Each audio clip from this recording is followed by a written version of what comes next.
บ่มีก็ใส่กระสอบคือตะกี้หั่นแหละไปเอากระสอบมายัดลงกระสอบจังได๋ก็เสิร์ฟนั่นแหละมันบ่ได้เบิดมื้อเนี่ยเพียงบ่ได้เบิดมื้อคืออันนั้นดอกเอาแต่ยามมื้อเช้าเฮาบ่ได้คืองานดองสบายดีจ้าพี่น้องกล้องป้าโฮมจ้ะน่ะบ่มีบ่โฮมเพมจะมีอยู่บ่ป่ะโฮมขอมันมีแต่ขอใส่เครื่องอย่ามันคาวนี่จะเอาเลยเอาบ่ล่างโฮมซุเฮาอยู่เฮือนน่ะใหญ่ส่ำใดบ่คือว่าเขาซื้อเลยอยู่ใส่บ่ได้บ่ซ้ำเขานี่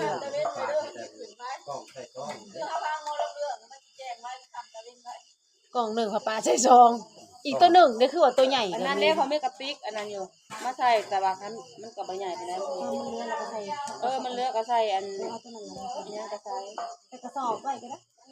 รุ่นตะกี้เขาน่ะใส่ก็ได้หลายเติบก็บ่ได้หลายปานใดดอกความวุ่นวายยามมื้อเช้าเริ่มเกิดแล้วบักผักก็เอาป้ากำลังขัวเนื้ออันเนื้อหมูเนื้อเป็ดนะเอาอีกจ้ะทุกคนว่าสี่บ้านนะบ่พอบ่กันพ่อกองใหญ่พ่อแห้งก็แหละกองใหญ่กับน้อยหนึ่งมากตัวน้อยตัวนั้นเลือดลุงดำเลือดเองเจ้าของร้านเขาเจ้าบอกว่าพ่อ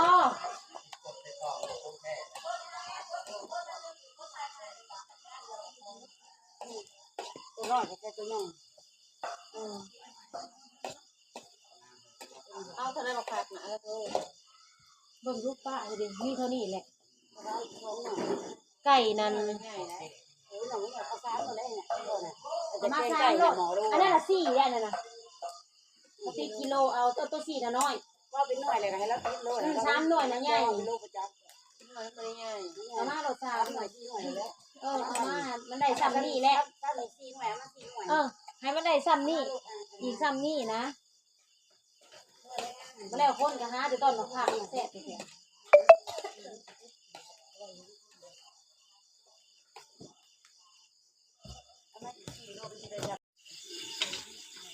อันนี้สิเป็นเนื้อเป็ดพี่น้องเลยกำลังคือคืนวุ่นวายตอนเช้าเพราะว่าเนื่องจากว่าเจ้าภาพตื่นสวยคือบอกมาเอาจักเทื่อเนาะบอกกันกับอีตาบางว่า2 โมงให้มาเอาเที่ยแต่ลูกมาจอบโมงมอนี่มาบ่ได้เขาเที่ยวแต่จอบเขาน่ะเที่ยวตี 1เขาลูกมาจอบนะตี 1 ครึ่ง นอนต่ออีกเอาเพื่อเขาสินอนเด้พวกนี้เขาตบแต่งอันนั้นแน่มองสูตรมองขึ้นเฮือนเด้ก็เลยว่าประมาณบ่ายโมงนี่จะเข้าได้นอนหรือบ่ตี 1น่ะจะเข้าได้นอนหรือบ่พวกเขาอยู่นะคะเมื่อนำประเทศไทยชุมเพิ่นน่ะบอกว่าอย่านอนเด้อนั่งเฮ็ดเวียกอยู่หั่นแหละ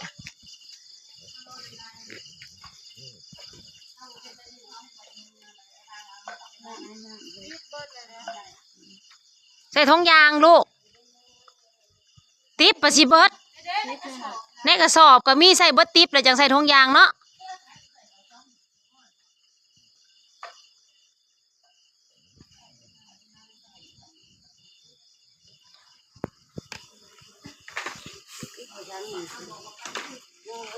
ติ๊บใหญ่ติ๊บหน่อยก็เอาหลดเนาะก็บ่ต้องใส่เต็มลูกติ๊บใหญ่นะใส่ครึ่งใส่น้อยจังติ๊บน้อยจังใส่เต็มเพราะว่าเขาสิยายไปได้เลยเห็นได้ยะดาวย่านว่ามันบ่พอกันกินคันใส่ติ๊บใหญ่เต็มนะ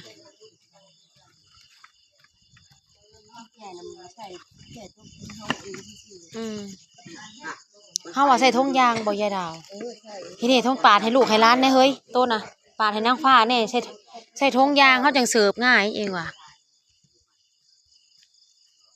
ปาดโลด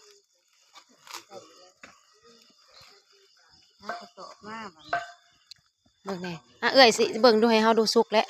กดแต่เฮิงเลยให้มันสุกค่ะเฮากะต้องใส่เตาเยอะหน่อยนะคนตื่นสวย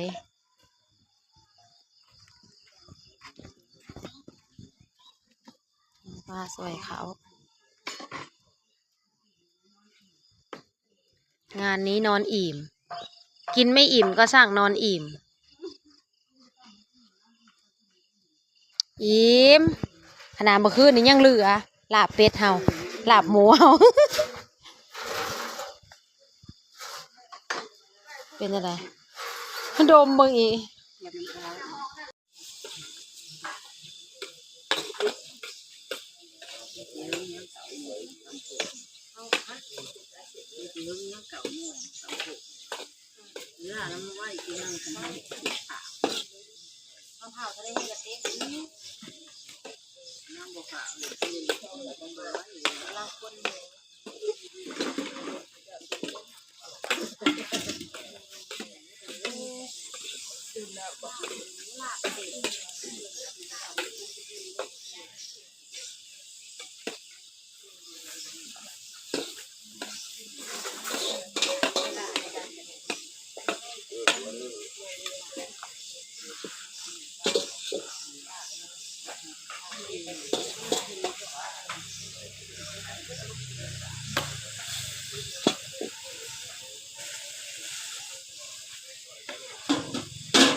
ต้มไก่บ่แกงไก่บ่ต้ม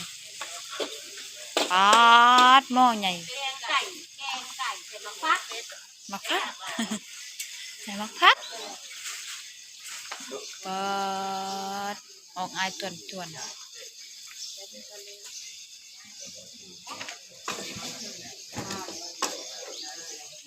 ใส่หมอโล2 โล 3 โลก่อน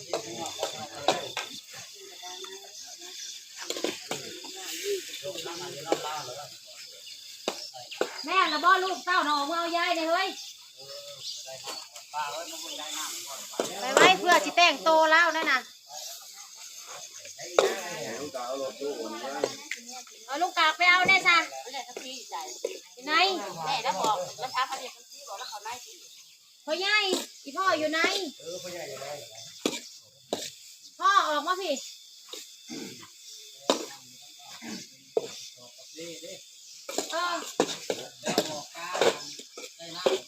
กาแฟน่ะต้มกินแน่มีแต่ข้อกาแฟบ่ได้แถวนี้แล้วข้อกาแฟเนาะอู้จักใจกันเลยเฮ้ยประมาณจักใจยางจักแล้วผักไม้น้ำหมูจะเ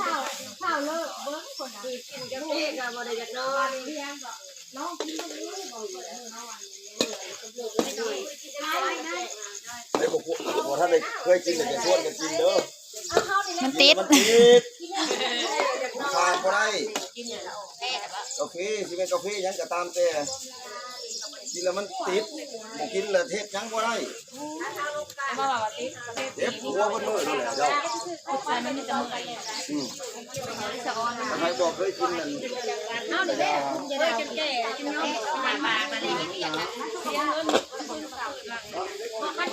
คันเจ็บก็พอก็ดีนะบ่ไม่สิคันเป็นเหนื่อยบ่ได้สะออนเจ้าออกถ้าเดี๋ยวนี้นะก็ไปว่าที่น่ะที่มาบักนิ้วยังบ่ได้ไปเอาลงมาแล้วนี่นะโอ้กินไปมาเลยนี่ก็กินแล้วกินแบบอ่านแล้วก็เลยตื่นมานี่น้อยเดียวเลยนะเอายาเนาะเช้ากับมื้อปลาเปิดได้บ่ได้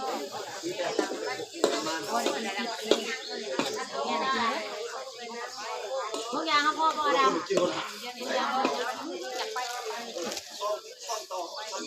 ยา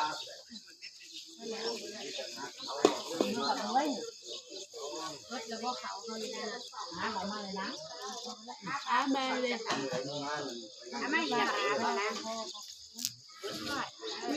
บอกคนร้ายคนหน่อย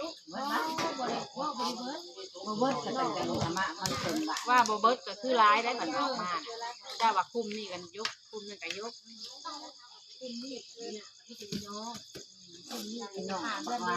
ที่น้องวัดบ้านช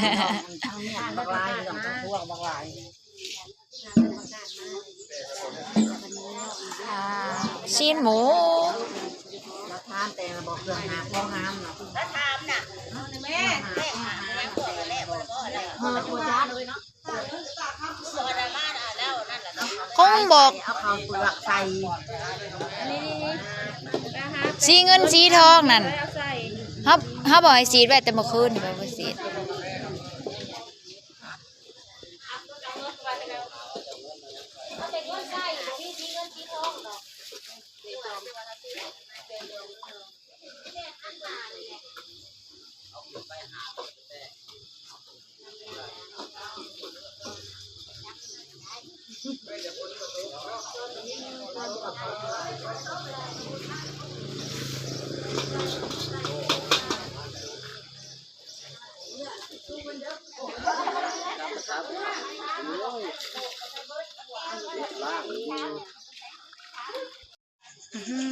หวานน่ากินมากอันนี้น้ำตาล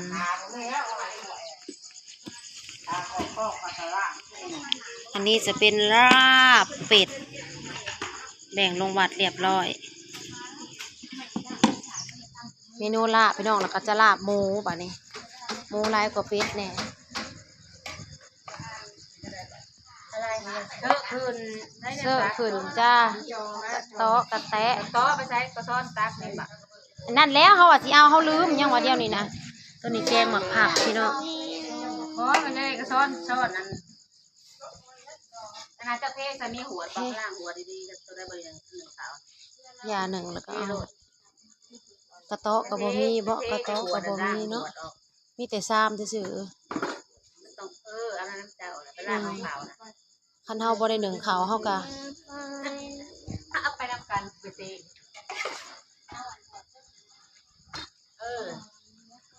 ไปเติบพี่เนาะเขา ก่ กั อน น เนาะ ก่อน เต็มนี่ก็ได้ใกล้แล้วในอีกจะหัวดวะ2ในติ๊บก็ใส่เบิดสุติ๊บเลย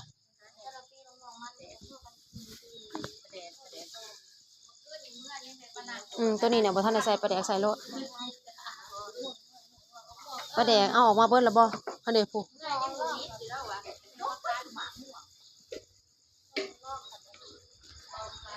หมอเจ้าโพดมันบ่ได้ดีดลูกไปเบิ่งไว้ถอดปะตายโลดเสียงรัวๆๆๆอยู่หมอก็ไปอย่าซูนแม่ลูกมึงไม่สิถ่ายคลิปให้ป้าลูกน้ำหอมไผแม่นตายแล้วบาดนี้ยังน้ำหอมฮะโอ้ยอย่าแม่สาดเรื่องเราลูกเอ้ยอันนี้คือเครื่องเฮาเตรียมสิขึ้นเฮือน